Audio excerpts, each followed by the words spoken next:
Hey, what's up, everyone? Welcome to the Warren Hayes Show. I am the man himself, Mr. Warren Hayes. Thank you very much for clicking that play button on this video that you found, or perhaps you didn't find it. Maybe you sought it out. Maybe it was something that you actually wanted to see. In which case, thank you times two. That's awesome. The Warren Hayes Show, man. We talk about wrestling. I do wrestling reviews here. This is my Raw Wrestling, WWE Raw Wrestling show review from that took place on July 2nd, 2018. Man, it's a scorcher today, isn't it? I feel like the entire world is stuck in a heat wave. You know, I've got people all across the country in Canada who are dying with the heat. A lot of places in the US as well. I feel like on Twitter, all the people I follow who are in Great Britain are dying with the heat as well. So, you know, let's all just swelter it out. And it's a really bad allergies day for me as well today. So hopefully I won't be like sniffling and sneezing all throughout. I took my medication, should be fine. So I wouldn't worry about it too much, let's put it that way. I also have a nice glass of homemade cold brew coffee. I love this stuff, especially on days like today. You know, the thing is that it's really easy to do. It's super stupid to do. You just need patience. It's not all that hard. You don't have to go to Starbucks and pay exorbitant prices to have some, and I like it black, and then you can toss in, you know, whatever milk or sugars or whatever you like. I like it straight like this with a bit of ice. I like making on my own in the kitchen and stuff.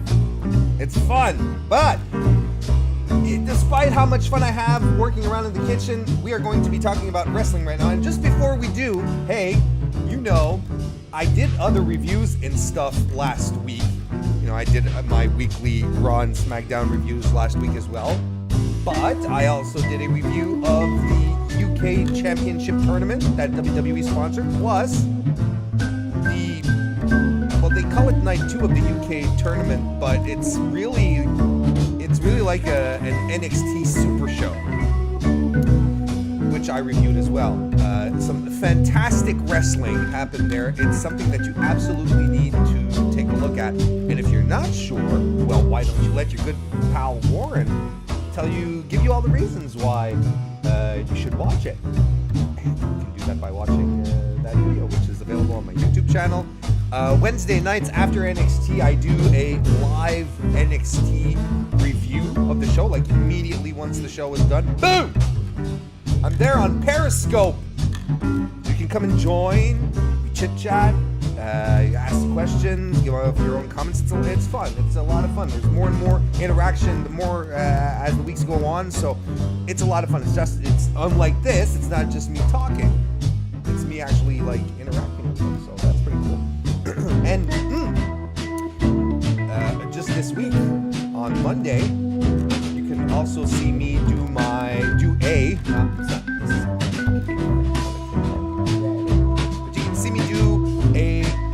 retro pay-per-view review of ECW Hardcore Heaven 1995, along with the good Sean Ross Sapp over at Fightful.com, actually part of their Fightful Select premium service.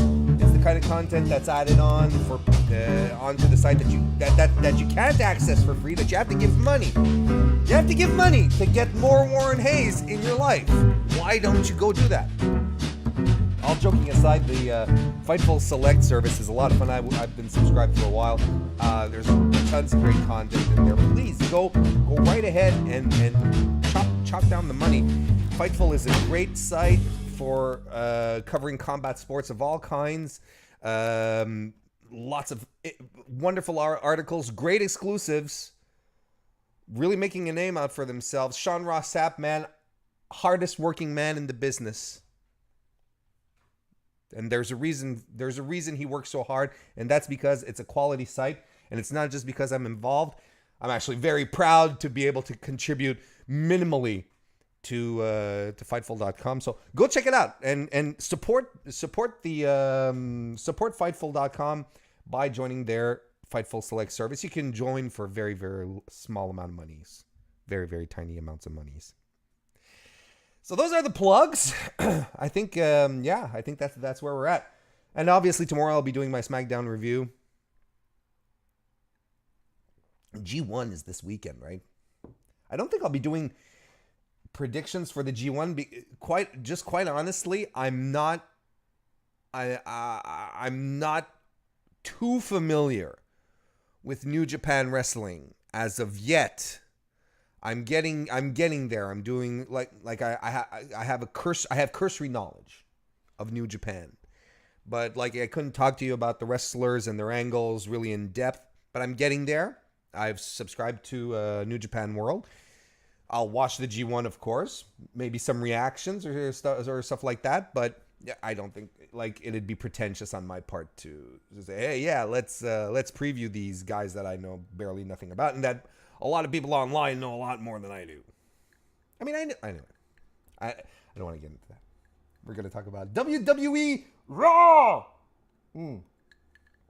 Man, I brew a mean cold brew. I forgot to jot down where Raw was hailing from. I'm sorry. And I just realized that I didn't pre-check my notes. Sloppy, Warren. Super sloppy. We get a last week on WWE Raw to begin, running down basically the main angles of the show, which actually turned out to be a Roman Reigns hype package, because they basically ran down both angles that Roman was involved in.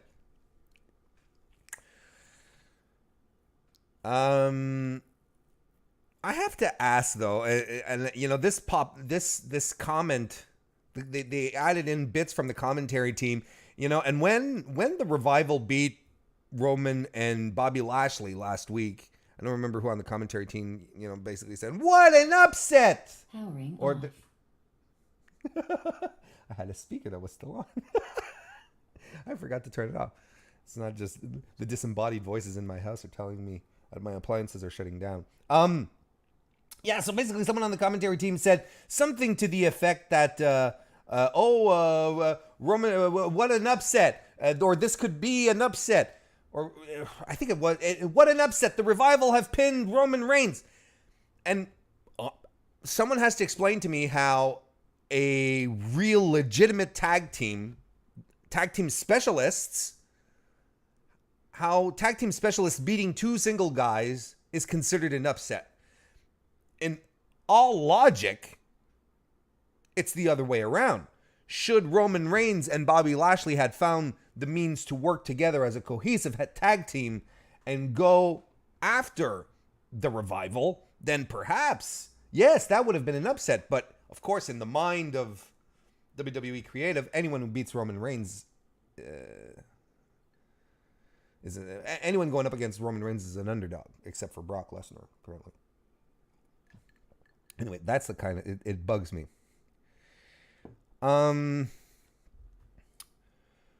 So basically, Roman hits the ring. He says he had the worst tag team partner of all time last week, talking about Bobby Lashley. I don't want to team up with Bob Lashley. I want to fight Bob Lashley. So so since we don't have a match, we should do it here right now. Bob, we should fight Bob. I've never heard so many Bobs in such a short amount of time. And you'd expect Bobby Lashley to come out to this challenge, to discuss this challenge, but no, it is Dolph Ziggler, your Intercontinental Champion, and Drew McIntyre who answered the call. And I propose that from this point on, I refer to the team of Dolph and Drew McIntyre as Dolph and Drew, but with less spittle. Yes, Dolph and Drew.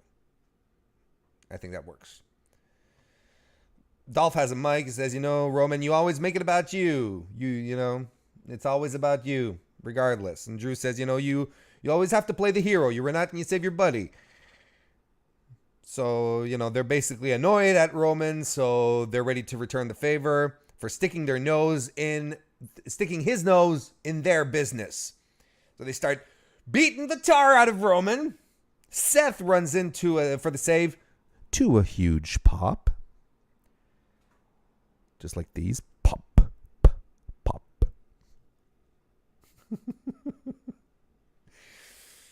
And this basically sets up Dolphin Tire, I should say. I can't even get my things right. Dolphin Tire versus Seth and Roman tonight, which leaves us all a little perplexed because, this is all settled backstage, right, with Kurt Angle, and it leaves us all perplexed and was like, well, weren't Roman, you were supposed to, no match for you tonight against Dolphin Drew. It's going to go to next week because tonight you're facing the Revival. And Roman Reigns goes, I want to fight Dolphin Drew tonight. That's not an imitation of Roman Reigns. It's just a goofy voice. So Kurt Angle is like, well, you want that? All right, fine. And it's interesting that Seth, if had I been Seth, I would have turned to Kurt and like, dude, look, I don't want to lose my match. He's, if Roman's going to wrestle 2 matches and risks, tiring himself out or getting injured or whatever, can my match go first at least, kind of thing? Stupid. Anyway. After which we had a segment where Matt Hardy comes out. They talk about Bray Wyatt being injured. Turns out Bray was in a car accident over the weekend. Serious enough for him to miss Raw. Apparently, according to the good folks at Fightful.com, Seth has numerous injuries. Not Seth, excuse me. Bray has numerous injuries. He was beaten up pretty bad. His car was totaled. It was a head-on collision. He's okay, but he has trouble remembering the events of that day, which can be kind of normal, shock and so on and so forth, but could also be indicative of a concussion or perhaps other things. Apparently, he's pretty badly banged up. Sources say that he was lucky that his head trauma wasn't worse, or that he didn't break his back. Apparently, it was a pretty bad accident. So, we hope, Bray, you get well soon. I love you, Bray Wyatt. We all love you, Bray Wyatt. We want you to get better soon. And for God's sake, WWE, keep this man off of competition if he has trouble remembering, if his head injury puts him in a position where he forgets things. Please, please, please, please don't push him out there. It's not worth it. Not for this. So basically, Curtis Axel and Bo Dallas do the impressions again. I'm a little sick of it, to be honest. And this is typical WWE finding a good thing and then running it into the ground. I think, they should have done it last week, maybe 2 weeks, and call it quits. But this was pretty bad. So Hardy versus Axel is the match that is the match we're entitled to tonight. Curtis Axel, it was a pretty good match. It was fine. It was absolutely fine. At some point, Axel hits a somersault neck breaker, which is something that his dad used to do. So that was a nice touch. Matt Hardy hits at some point a nice slam on Curtis Axel on the outside apron, which is, as you know, the hardest part of the ring. It was fine. It was a good match for what it was. Short, but absolutely good. And the B team gets the win with Axel's finisher. I just don't understand. They should just let him do a fisherman's suplex and get this over with, he'd probably let him do a fisherman's suplex with a twist, just a little something to make it his own, like Charlotte Flair doing the figure 8, which is essentially shades of her dad's finisher. They could do the same thing here, and it'd look a lot better than whatever it is Curtis does as his finisher. So, Roman, and we go backstage to where Roman is sulking. He's sulking backstage because he doesn't have a match at Extreme Rules. Seth is like, don't worry, buddy. You'll get a match. It's okay. You're a cool guy. I mean, Bobby Lashley walks in. Seth walks out after being reassured by Roman that, yeah, I got this. I got this, Seth. Again, not exactly an impression of Roman Reigns. Maybe it's an impression of what I feel. Bobby Lashley basically comes in and cuts quite possibly his best promo since heading into WWE. Right there. Saying, I thought this was funny. You have huge brass ones calling me out and saying that I'm garbage or whatever. Nobody likes you, Roman. I don't like you either. Roman responds, shut up, Bobby. You better focus. And then Bobby Lashley basically tells him, you better focus, man, or I'll hold you responsible for losing this match. And Roman's like, is that a threat? And Bobby says, hell yeah, it's a threat. Lashley was really good here. These are the shades of Bobby that we need. No, I love my sister's garbage. This was actually really good. Next, we move into the counseling session angle, which was your featured angle on Raw this week, right? This is what they featured at the top of the Raw preview since last Thursday or something like that. Last Friday. And folks were excited. Oh, isn't this great? The women. It's the women. It's Sasha and Bayley that are, the top featured preview item. Wow. I said on Twitter last week, and I caught some heat for it. I said on Twitter last week that I wasn't excited at the thought of this angle. Oh, you're a hater, Warren. You're a hater. I'm not a hater. What are you doing? You're judging the angle before you even see it. I'm not judging the angle. I'm saying I'm not excited for it. And the reason why I'm not excited for it is because creative is in a very bad place right now. Creative has given me no recent reason, to be excited about this. Because everything they've done has been so middling to subpar, with the bright spots being very few and far between. The Raw creative has been a puzzle, a frustrating, incoherent puzzle. Anyway, so now we move into the actual angle. Now it's actually happening, right? And they do a wrap up of what happened, last week, leading up to it. And when you put the entire angle next to each other, next to itself, you just put it up into a nice little package, it makes even less sense. It still doesn't make sense.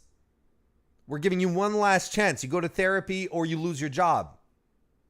Yeah, anyway, I don't want to get back into it. If you want to hear my thoughts on that, just head on over to my last week's Raw review. I covered that extensively. My opinion covers that extensively. All right, so we cut to, these are vignettes essentially that were shot earlier in the day. We have Bayley waiting in a waiting room, because that's what you do in a waiting room. You wait. So she's waiting there with other patients, and Sasha arrives, and she's like, wait a minute. What are you doing here? What are you doing here? I have a 10 o'clock appointment. I have a 10 o'clock appointment. Blah, blah, blah, blah. And then they start bitching at each other. And then Dr. Shelby arrives. It's his grand return from treating Team Hell No. Yeah. I don't know. They've been discussing the fact that both Sasha and Bayley are going into therapy on Monday. This is not a surprise. This should not be a surprise. You're going into therapy to deal with your issues. You're both going in, and it was clearly established that they're both going in. This is a little bit insulting to the intelligence of the viewer. Like, oh, really? Were we supposed to think that Bayley and Sasha wouldn't cross paths here? No! This is stupid. Of course they were going to be at the same therapy session at the same time. And like someone else said on the internet, regarding this little situation. It was on the Fightful podcast last night. There we go. I was on the Fightful podcast last night. Yes, I am plugging Fightful a lot, but I do listen and read the content a lot.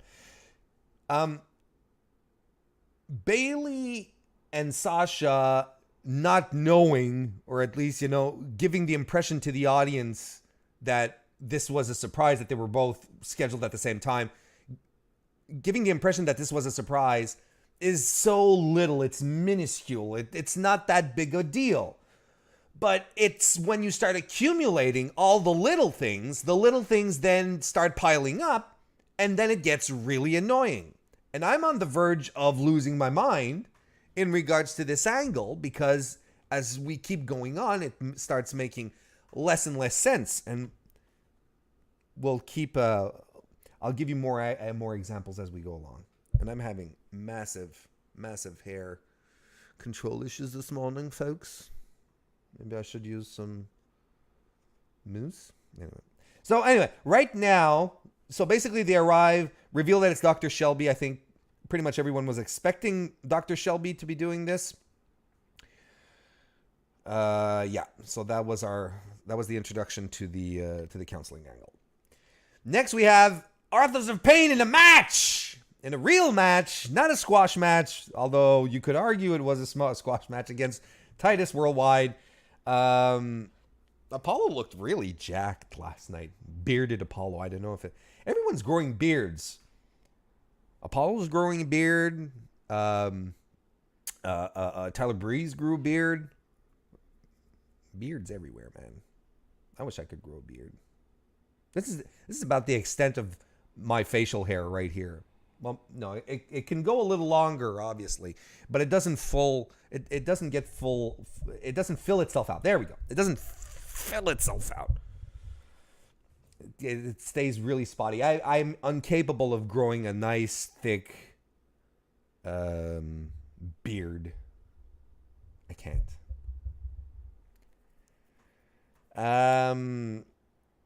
Authors of Pain basically dominate this match. Do a nice double team backbreaker into a face slam. Neckbreaker powerbomb on Apollo Crews. Titus hits the ring post really, really hard shoulder first. Hit a tilt-a-whirl slam on, I think it's Apollo. And a lot of nice power moves by tandem power move offense by AOP, which is good.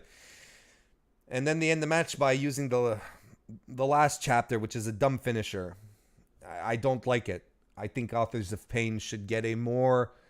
actually, that neck breaker powerbomb that they did actually looks better than their assisted clothesline neck breaker thing. It's dumb. And it doesn't showcase what they are, which is a powerhouse of a team. You need a big, powerful finish. This doesn't do it. The last chapter. Or at least bring back... why did they drop the Super Collider? I don't know. The Super Collider was perfect. Didn't look painful, but it looked good. It's one of these weird things. I really don't know why they dropped the Super Collider. Anyway, so last chapters and AOP get a win. I think at this point, Rizar is letting his hair grow in. Honestly, because I honestly think that Vince McMahon can't tell them apart. I think that's why. Which one's Rizar? The one with the hair, Vince. Oh, right.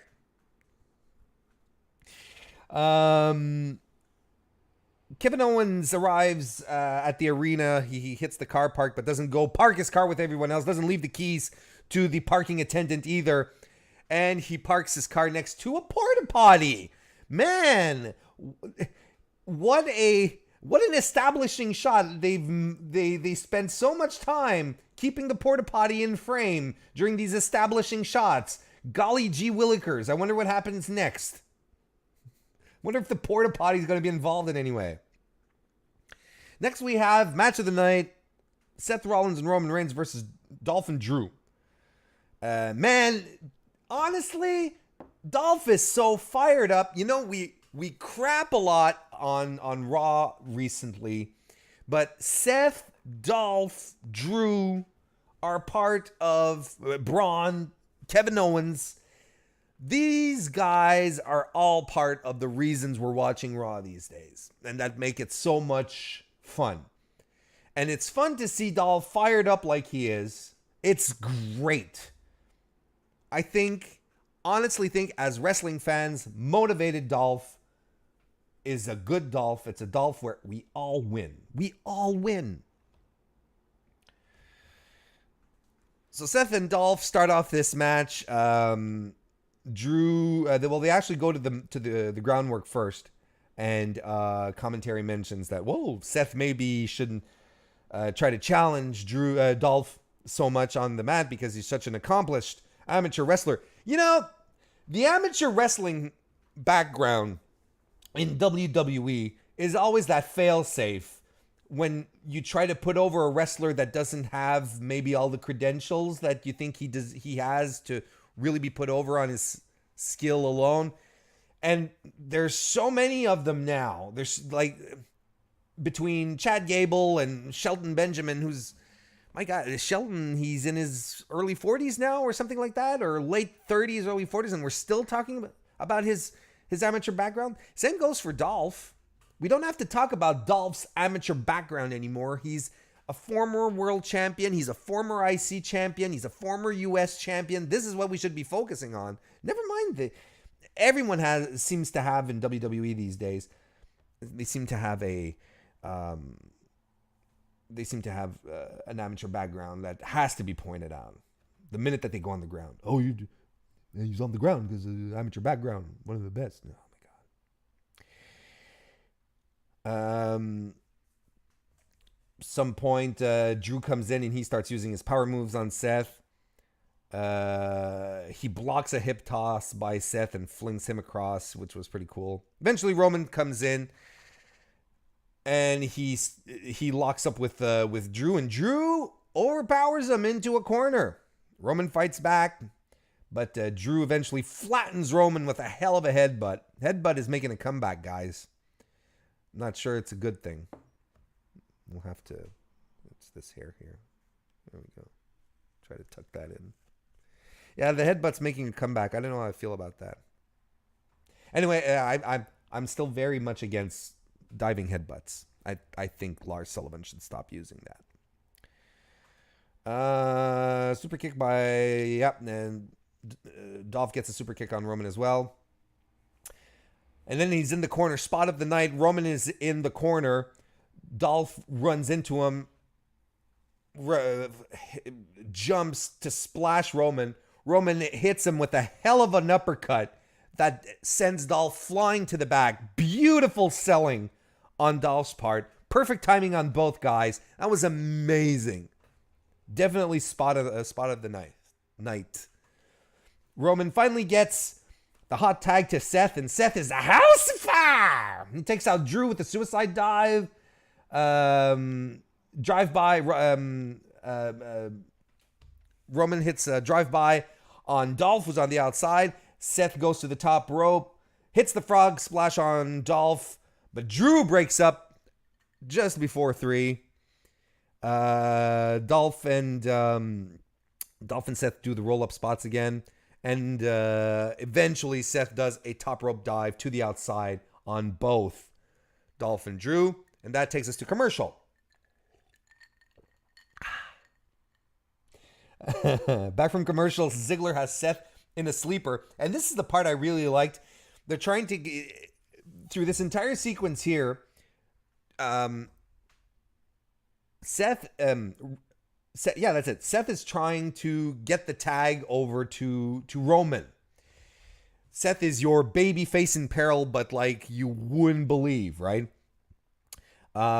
So Dolph and Drew do a really good job at trying to keep Seth away from Roman. And there's this amazing moment where Seth sends Drew to the outside. Wait a second. Yeah, that's it. Seth, there you go. I got my notes there. There we go. Seth sends Drew to the outside, and Dolph interferes.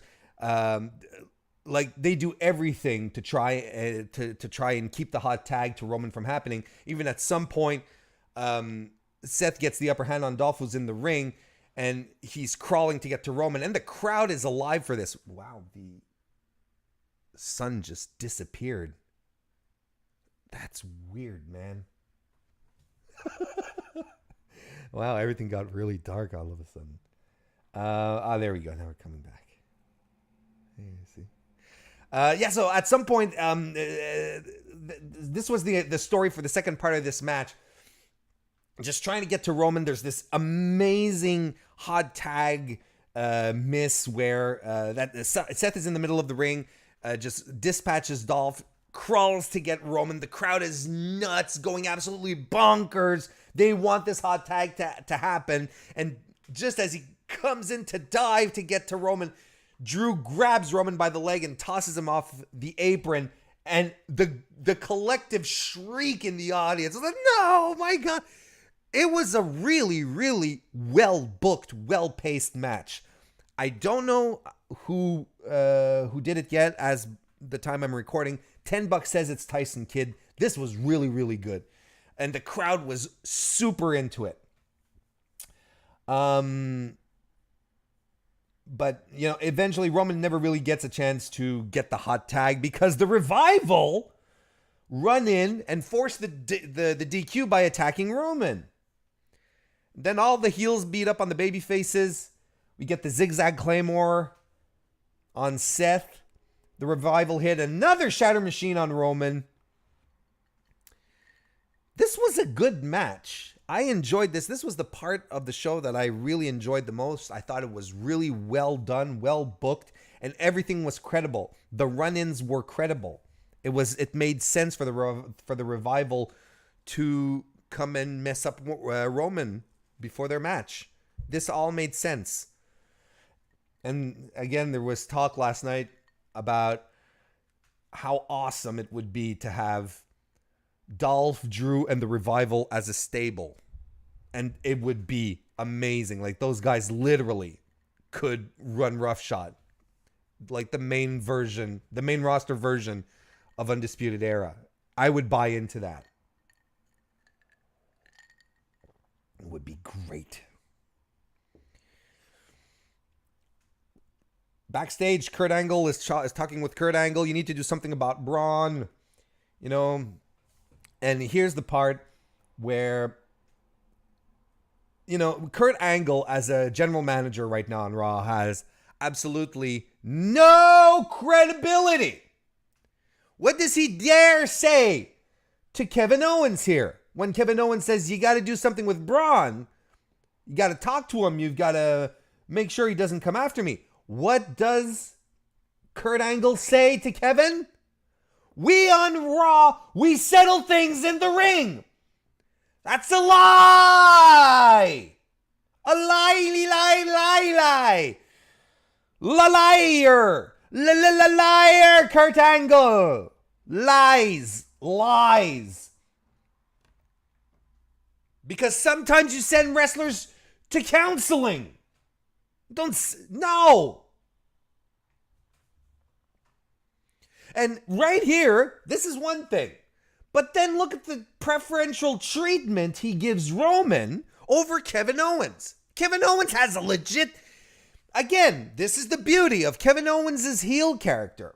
Kevin Owens' heel character works best when he has legit gripes, when he's right, when deep down inside, you as a viewer, despite the fact that you're not supposed to like Kevin Owens, know that Kevin Owens is right. He's got a guy, a 7-foot guy, who flips cars over, looking to get his hands on him. Of course, he's going to be panicked. He's going to be scared. Of course. He's going to... Look, you've got to do something about this guy. Last week, he flipped my car. And look at what he does later on in the evening. I mean, it's cool, don't get me wrong. I love the Braun feats of strength. And I love Braun Strowman. But Kevin Owens is right. And that's what makes his heel character so great. It's because he's right. Braun Strowman is harassing him. It's an unsafe work environment. Why isn't Braun sent to therapy? Why isn't Braun suspended? Well, I hope you had insurance on your car. Yeah, you know what? I should actually send WWE the bill, Kurt, because your contracted wrestler demolished my car. I shouldn't be my insurance shouldn't be footing the bill for this. See how none of this makes sense?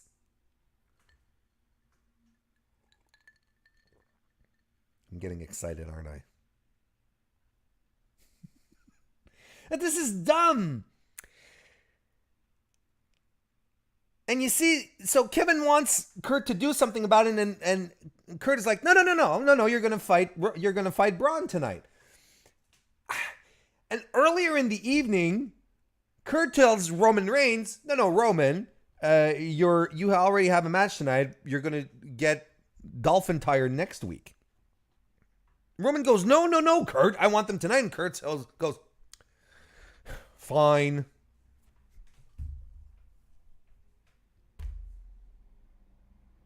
This is dumb. You know, dumb. This is what it is. It's dumb.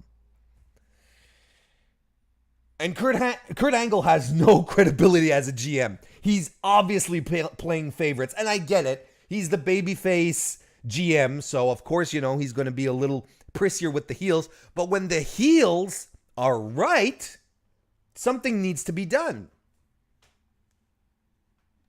You're losing control of your show. You know what? I'd argue that Kurt Angle has never really had control of Raw. You know, Kevin, that's what Kevin was telling him last night. You don't have control of Raw. I don't remember a time when Kurt Angle really had control of Raw. Kurt Angle was GM last year when Braun Strowman was doing just about everything and anything that he wanted. You remember when that moment when Angle tried to suspend Braun? And Braun said, nope, you're not suspending me. And Kurt Angle was, yeah, I am. And Kurt, nope. Braun was like, nope, I'm not being suspended. And then he started breaking shit backstage. So then Kurt was like, fine, I won't suspend you. Anyway, Kurt Angle doesn't have any credibility. Constable Corbin hits the ring. A lot of people didn't like this segment. I'm going to focus on the positives for this segment. And the positives are Constable Baron Corbin, who is truly living a second win for his career. You'd be hard-pressed to find someone who isn't entertained by what Corbin is doing, that doesn't find what he's doing remotely interesting. The match he had last week, or was it the week before? Yeah, I think it was 2 weeks ago, when he tagged with Kevin Owens against Finn and Braun. I think it was 2 weeks ago. It was 2 weeks ago. He was so fire in the ring. The match was essentially a showcase of Baron Corbin's in-ring ability. And we had not seen him so lit up in such a long time. It was refreshing.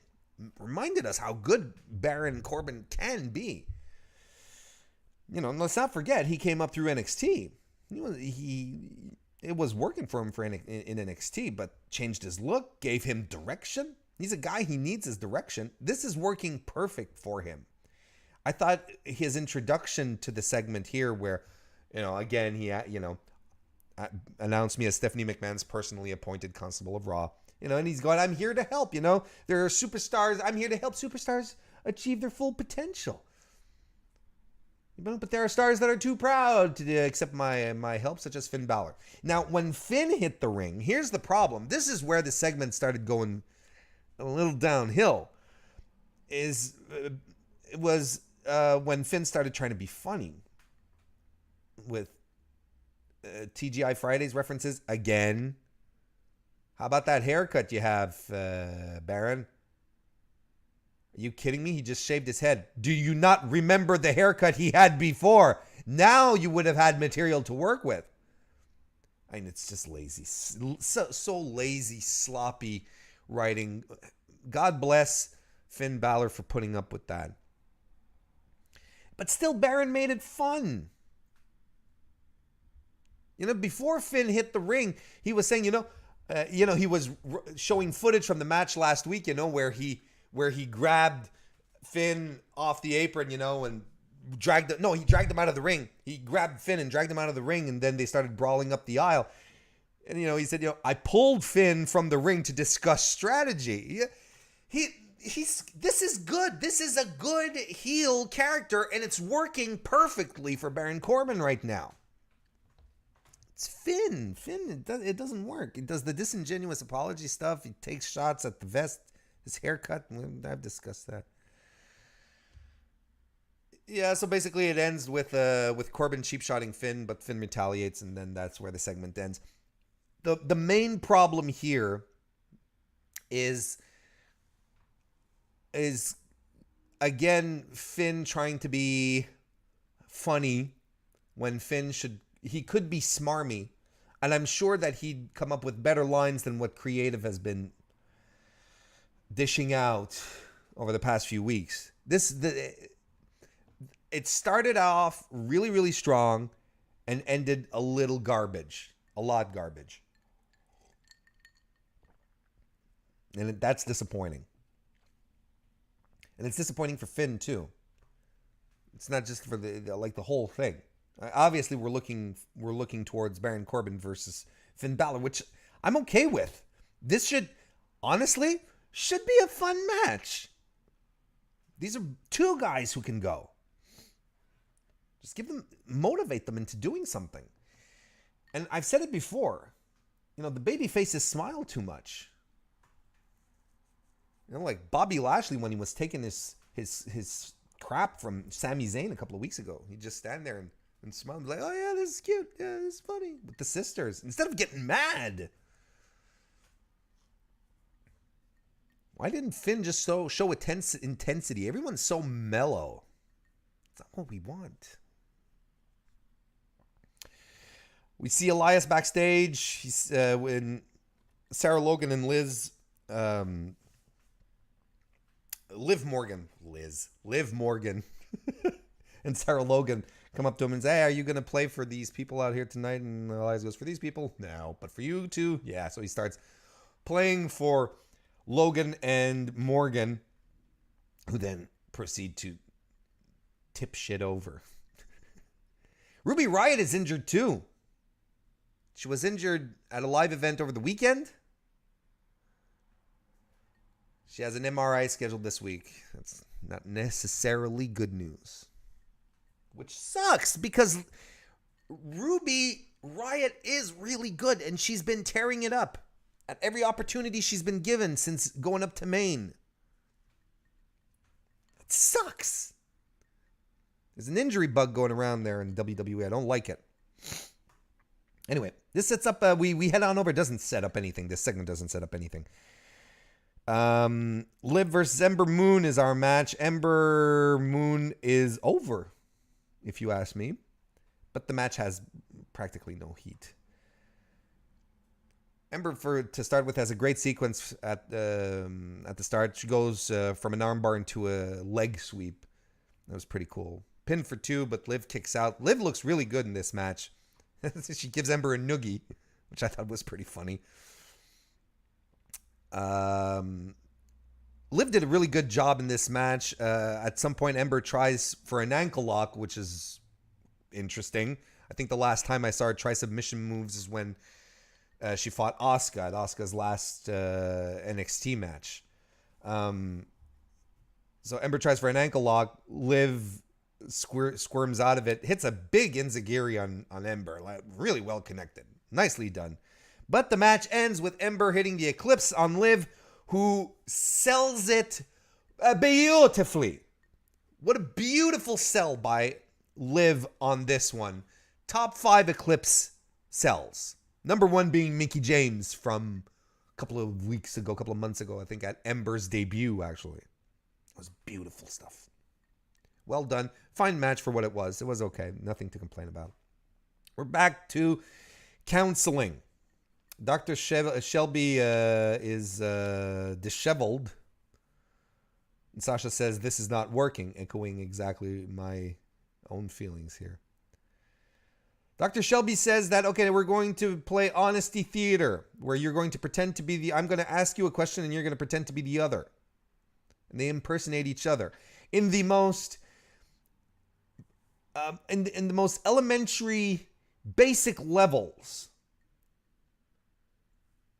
Like they're basically just being parodies out of each other, and all they can really impersonate is their ring gear and their ring entrances, because there's no depths to these characters. And I don't know if creative realized this, that they had written themselves into a corner here, but there's nothing to explore, or they're not exploring their characters because they haven't really developed Sasha or Bayley as real characters. They are just their entrances. I like signing autographs and giving hugs. Man, is that really what's pissing you off? I'm the legit boss. Bayley puts on Sasha's rings. I'm the legit boss. If you don't call me that, I'll be mad. Really? This is what's pissing you off. You're in counseling and you're supposed to try and get to the root of the problem, and you guys are like surface level here. Honestly, I think this is a case of hubris on the part of creative, who felt that they could do this, pull this off, because Bayley and Sasha are such good characters, but they're not. They're all surface. And it's actually exposing creative's problems right now, that they don't have compelling enough characters to actually pull off these segments where you'd be like, let's scratch a little deeper. Let's go a little deeper. And not only that, so that's one thing. They start arguing. Sasha and Bayley start arguing. Then Dr. Shelby gets mad and he's, enough! Freeze frame on Shelby, to be continued. And I was like, oh. And I looked at the time. I was like, because you see I have a watch here. And I looked at the time and I was like, huh. So does that mean that our main event is going to be the final part of the counseling? No! They're dragging this shit out until next week! Now, to everyone who came at me and say, you know, you're a hater, you wait till the angle plays out, you don't know where this is going. This is what creative has proven to me once again why I should have no faith in what they do. They're dragging this out 2 weeks. 2 weeks. We're going to get more vignettes 2 weeks. Again, we're going to have Bayley and Sasha not be in the ring with each other, not confront each other, not show fire again for another week. There are no stakes to them being best friends anymore. The Team Hell No thing did. This one does not. There are no stakes to Bayley and Sasha being friends. There are stakes, real stakes, and real interest in having Bayley and Sasha beat the piss out of each other. And keeping them out of the ring, out of audience reactions, again next week, is a monumental fail. Now, this is what I'm assuming, this is to be continued. Maybe they won't be in Dr. Shelby's office again next week. Maybe they'll continue the therapy live in ring next week. And I'd be very happy with that if that happens. I don't understand why they're not letting this play out as a blood feud. I don't understand. And you can come at me with all the, well, let them think out of the box. I mean, they're trying new things. Why do you want to poo-poo on new things? This isn't new. First of all, the angle has been drawn out way too long. This is a payoff that should have happened months ago, and that should be ongoing. If they had had their first match at WrestleMania, maybe we'd be here at this point and at Extreme Rules, and they'd be like at their fourth encounter, and we'd be like, yes, give us more. They did essentially that with Sasha and Charlotte. What was it, last year? Or the year before. Yeah, it was last year when Sasha and Charlotte were trading the Raw Women's Championship. Remember that series of matches? Remember the historical first woman Money in the Bank, not Money in the Bank, first, I'm so conditioned now. The historical first ever women's Hell in a Cell match. That main evented Hell in a Cell. Remember that? Remember how excited we were about that? They didn't try to send them to therapy. The therapy angle is a dumb. And this is not on Dr. Shelby. Dr. Shelby is a cool character. I like that they use him very sporadically. Distance makes the heart grow fonder and all of that. Dr. Shelby is doing everything he has to do to make this angle entertaining. And it's not his fault. It's not even Sasha or Bayley's fault. It's not even on them. They're doing their best here. This is all on creative. This is stupid booking. And if you don't think that the audience wants Sasha and Bayley to fight, that they don't want them to show fire and passion, remind yourselves of the pop last week when Bayley attacked Sasha. And again, the debate goes on this week. Is Sasha the heel? Is Bayley the heel? We don't know. And honestly, it doesn't matter in this circumstance. I was hoping, you know what would have been cool? There was a little picture of Kane and Daniel Bryan on Dr. Shelby's wall. What if Bayley had taken it and cracked it over Sasha's head? What an image that would have been. The symbolic significance of it. A complete rejection of this, of therapy by Bayley. Establishing her as the heel. And saying, look, no, this is not going to work because this situation here that worked with Kane and with Daniel Bryan is not going to work on us. I'm rejecting this. That would have been amazing. But no, creative thinks it's a good idea to draw this out another week. Like I said, if they do this in ring next week and it finishes with chair shots, I'm fine with this. Next, we had the... hang on, I need a drink. Man, I'm just looking myself in my monitor here. I look really sweaty. I apologize, but it is so hot today. I apologize, but I really... Look how... Man, I look sticky and gross. Subscribe if you think I look gross. Follow me on Twitter. All right. The Revival versus Roman and Bobby is next. The story of the match here, which I was completely for, and I still think is a good idea. The story of the match here was Roman doesn't need Bobby Lashley and will not tag him in. He'll win this match all by himself. I'm sorry. These are my allergies right now. All right. I mean, I might as well make a show out of it, right? Next week, a handy box of tissue, like right about here. They could just go like this. Revival and Bobby Lashley. Yeah, so the story was basically Roman doesn't need Bobby Lashley. He'll win this by himself. I think this was a fantastic angle. And you know what? Probably not. They're probably not doing it.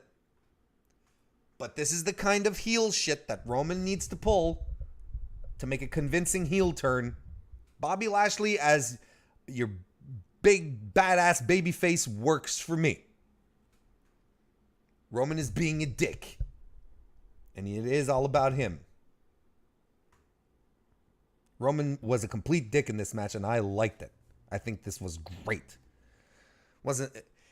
And what was doubly interesting here was how, again, the Revival were dominating.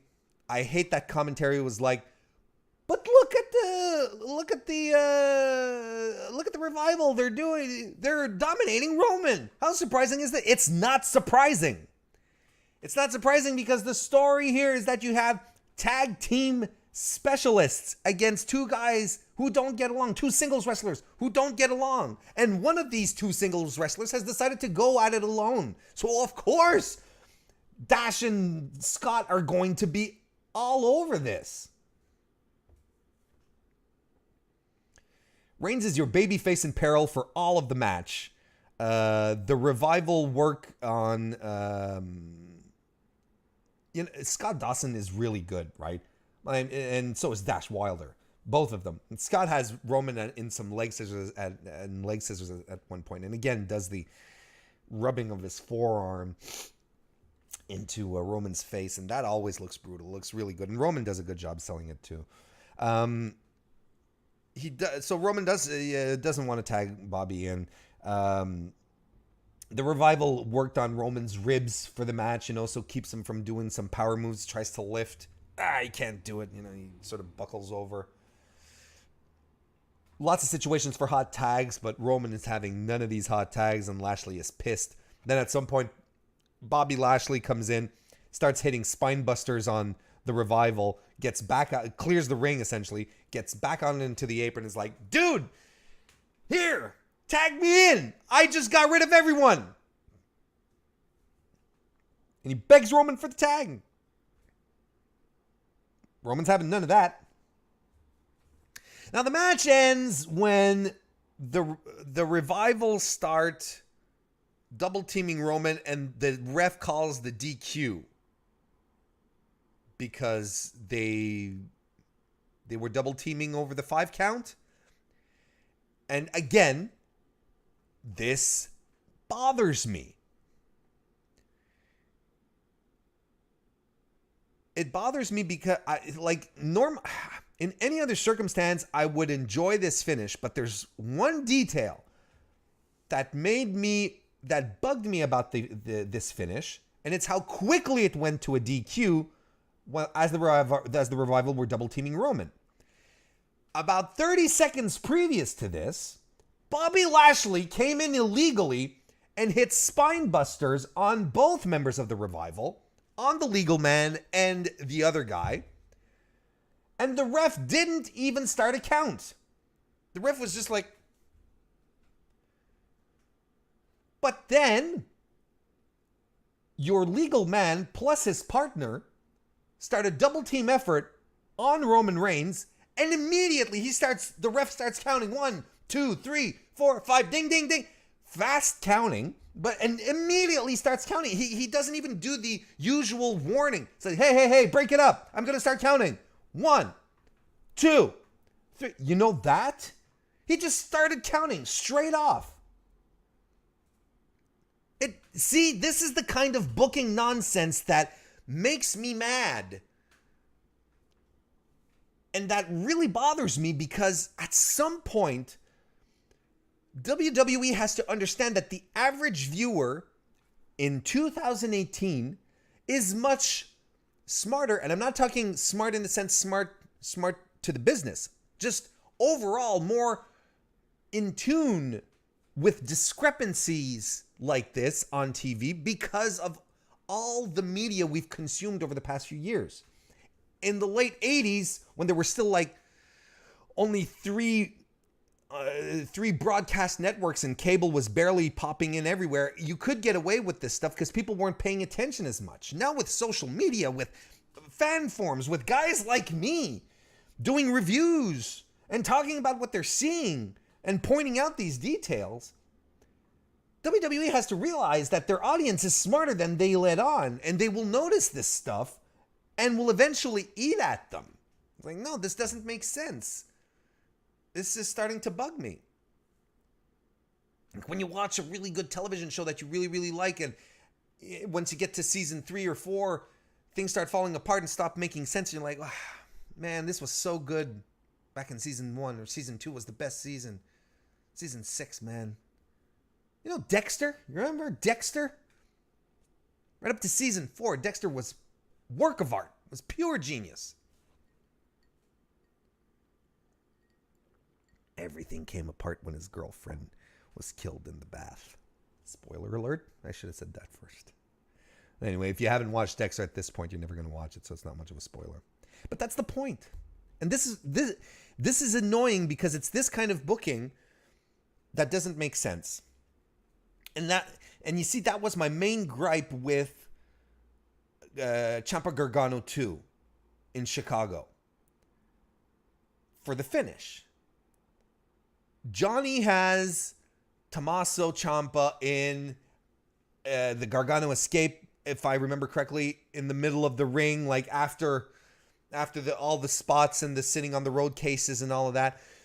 Like when they're back in the ring and he has him in the Gargano escape and he's tapping, but it's been chaos. Where are the officials? We don't know. We don't know what's going on. You know, they were trying to cart Tommaso Ciampa back because he was obviously injured. They were trying to put him on a stretcher and Johnny dragged him back into the ring. Where were the officials? Has him in the Gargano escape. It's not working. Tommaso reverses it. And when he gets into a pinning situation, suddenly there's a ref. Whoa, and the ref is right there. It's not like, oh, it takes a minute or two, or maybe not a minute, but like a few more seconds to actually dash to the ring. No, the ref is immediately there. 1, 2, 3. That doesn't make... That's poor booking. Why wasn't there a ref just there for Johnny? Oh, things got dark again. Maybe the universe doesn't like me speaking ill of the Gargano Ciampa storyline. I apologize, universe. Don't get me wrong. I mean, the match was fantastic. It's a minor gripe when you have such a tremendous match. But here, in this case, especially when it's meant to advance storytelling, your storytelling needs to be on point. This was blah, blah, blah, blah.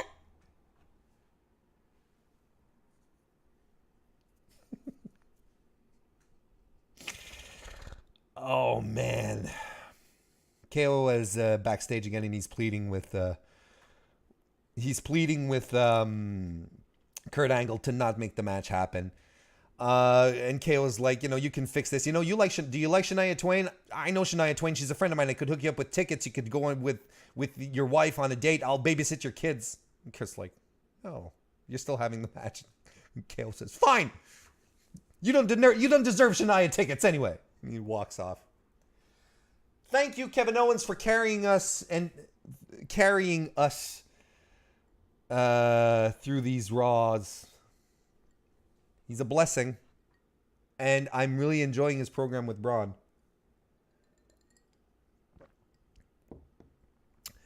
More to this No Way Jose Mojo Rawley nonsense. Mojo Rawley has new entrance music.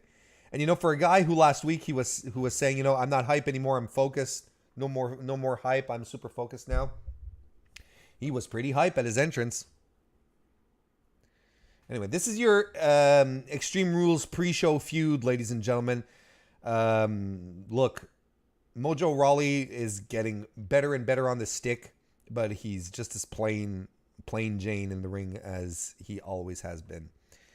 Despite that really rough spot where Jose hits the apron hard.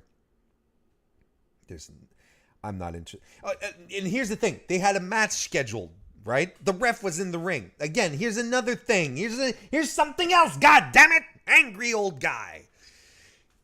They're in the ring. There's a match. It's been scheduled.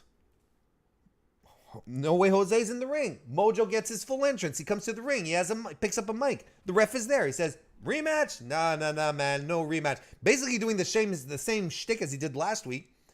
But then he attacks Jose.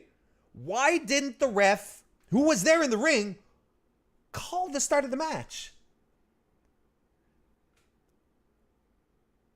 The ref just like, hey, what are you doing? Just ring the goddamn bell. There's a match that's supposed to happen anyway.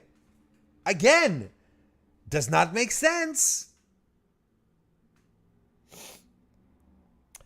Then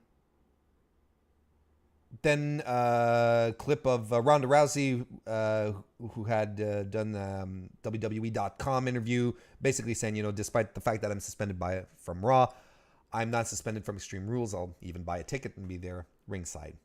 Mm-hmm. That brings out Alexa Bliss with Mickie James.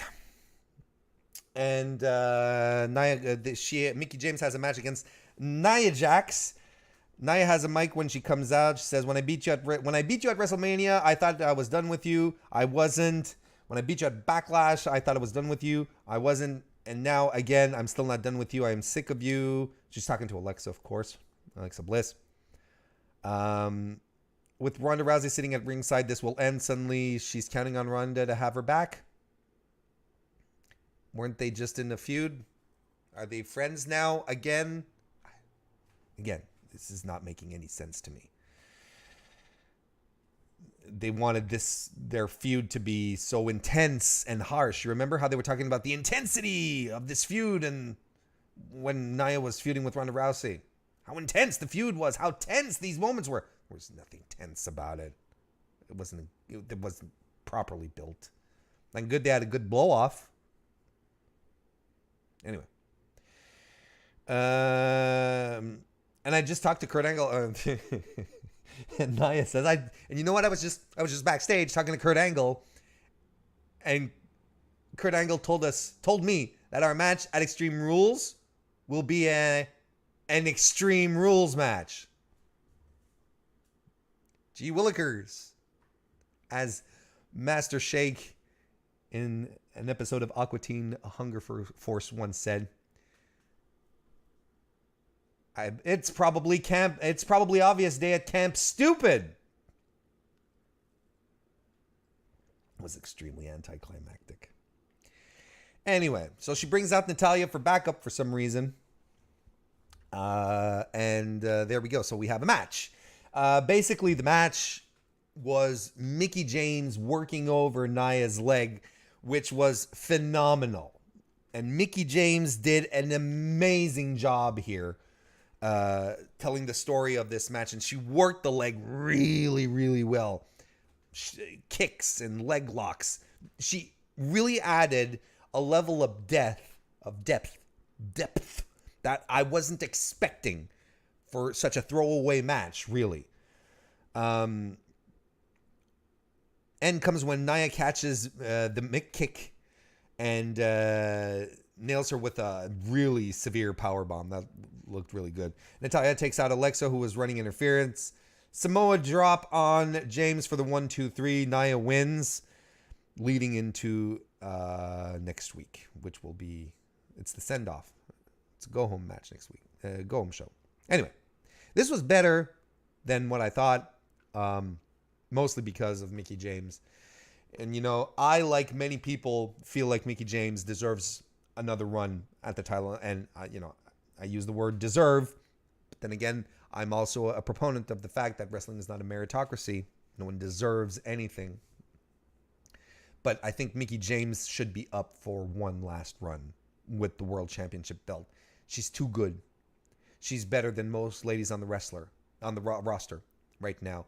But I think that her role right now is solid veteran hand for the Raw roster. And I think she's fine with putting over the younger girls, putting over the other women. And they probably benefit a lot from her ample expertise. I think everyone in that locker room benefits from having Mickey James around.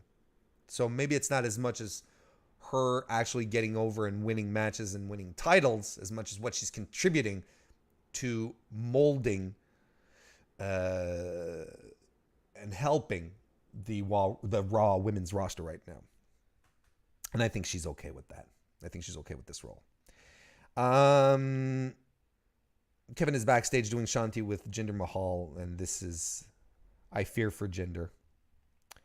And then, hey, you know what? Let's recap what just happened with Roman. And it was presented. This was oddly introduced, wasn't it? It was kind of strange. Like, some people say Roman Reigns is an arrogant jerk. Other people say he's a brave warrior. What do you think? And then they show back. This was their pretext to show us the segment with Bobby Lashley again, or the final moments of the Bobby Lashley match. And what are they doing exactly? Is this actually going to be the first time that we actually see someone being pushed as a tweener? Because it's pretty much on the nose, and you don't push as a tweener, right? Like, you make up your own mind. You decide, fans. Are they just setting up a pattern to allow, not a pattern, but an excuse to say, oh, well, we give the audience the opportunity to choose to cheer or boo for Roman Reigns. We give them the opportunity. And that's when it's like a cop-out. I think they're setting themselves up they're setting this up for management, for anyone who has to answer these questions, it'll be their cop-out answer. Oh, we've always pushed Roman either as a bad guy or a good guy. It's up to the audience to decide. I think that's what they're trying to do here, because it doesn't make any sense. It's stupid. Another stupid thing. Final segment of another reason why I think Bobby Lashley is one of the low-key stars of the night. He has his final segment where Bobby says that Roman's made a name for himself because Bobby Lashley, has been gone all this time. I'm liking this Bobby Lashley a lot. I hope they keep at it. Unfortunately, anyway, I won't get into predictions just yet. I'll wait till we'll see how next week plays out. But man, I don't see any other outcome than Roman winning at Extreme Rules. I don't. Kevin Owens then comes to the ring. It's time for his match against Braun, who has the briefcase. And we could go over, why hasn't Braun cashed in at this point? Why hasn't Braun Strowman cashed in his briefcase at this point? Why is Braun Strowman hanging on to it? This does not make sense to the Braun Strowman character, who is an ego. Not ego, oh, I'm better than everyone else, what they're trying to do with Roman Reigns right now. No, ego in the psychological sense, where or is it the id? No, it's the id. ID? Look, my psychology classes they're far now. But he's basically a creature of instinct, is what I'm trying to say. There we go. Why don't we just keep it with that instead of trying to sound smart when I'm not, and my sweaty hair keeps stranding down into my face. He's a creature of instinct. He acts on impulse. I'm going to flip a car over. I'm going to flip a truck over. I'm going to, I'm going to flip an ambulance over. I'm going to do this. I'm going to throw guys off a 20-foot ladder. That's what Braun Strowman is. He works on instinct. That's why we like him, because he's unpredictable. He's explosive. It's yeah, let's do this. Why is he walking around with the briefcase? It's been, 3 weeks now? 4 weeks? 2 weeks? 3 weeks? It doesn't make sense in the Braun Strowman character. Braun Strowman normally, on the following Raw, after Money in the Bank, should have come to the ring and said, I want to fight Brock Lesnar tonight. Right? And then maybe have Kurt Angle and say, well, Brock's not here tonight. Oh, I want to fight him. I can cash in anytime. And then Kurt says, well, he's not here, so you can't fight him. I'm sorry. This is crap. Anyway, I don't like that he's still walking around with the briefcase. It doesn't make sense. It doesn't work for Braun. Man, my hair today. All right. So, basically, there's not much of a match that happens here. This is essentially a segment. They lock up. Braun throws KO across the ring. Owens is like, no, I'm done with this. And he just gets the hell out of there. He runs to the parking lot and tries to get the keys to his car. He didn't leave them with the parking attendant. He forgot them inside. He doesn't dare go back inside because he's afraid Braun is going to find him. So he hides in the porta potty that we had seen before. Braun comes outside, eventually figures out that Kevin Owens is in the porta potty by knocking on the door and changing his voice and saying, is there anybody in there? Yeah. And Kevin says, ocupado or something. So he duct tapes the door shut, and he slams on the porta potty, and he says, in the best Braun voice, right? In top Braun Strowman fashion. I told you I'd find you. I love this. And basically he drags the porta potty in the longest but best segment ever, where he's just tossing lighting fixtures over. At some point he runs into like a corner of the wall, and he drags the ring, not the ring. He drags the porta potty up to the ramp. When he brings it up at the ramp, there's a moment where it tips over, and he's like, he sort of jumps over to keep it from tipping over. And basically he rams the porta potty off the stage. He rams the porta potty off the stage. Kevin Owens is seen on the ground with personnel attending to him, and he's all covered in the blue sanitary stuff. The holy shit chant that the audience was doing at that time has never been more apropos. This was really fun. I like these. This is what we expect from Braun Strowman, these ridiculous feats of strength that are just so absurd and ridiculous. I like this. This was a lot of fun. Kevin Owens is the perfect foil he's the perfect opponent for Braun, because he can make Braun look like $1 million. His character is perfect in this situation, to have to confront Braun. Kevin still has a bit of a yellow streak to his character, so it works out great. It also works because Owens is legitimately fearful for what he has to do. I would be as well. So the legit heel angle is perfect for Owens. I love this. I had called this weeks ago. I said, give us a program with Kevin Owens and Braun Strowman. It'll be great. And guess what? It's great. This is what I'm most looking forward to at Extreme Rules. Well, Did they announce a match? They haven't announced the match yet. But anyway, or if it's not Extreme Rules, drag it on. This is great. And Kevin Owens makes Braun Strowman look like $1 million. This is fantastic. This is a good part of Raw, because everything that Braun Strowman does on Raw is gold. Kevin Owens is a guy that you could toss into any type of situations, and he will make the most out of it. This is great. So the show ended on a very high note, very positive note. I liked it. It was an overall, I think at some point last night watching the show, I was very high on what was happening, because I thought that the Dolphin Tire versus Seth and Roman match was really good. I thought it was really good. Really well booked, told a fantastic story, and ended perfectly for what had to be done. But I'm a bit tired of, let's try and get Roman over any way we can. Let's have him pull double duty tonight. I wish they'd just do the heel turn. There's still too many things that aren't making sense on Raw for me to really enjoy the show. It wasn't that good a show, but I think I liked it better than a lot of people did. I enjoyed most of Raw more than a lot of people did last night.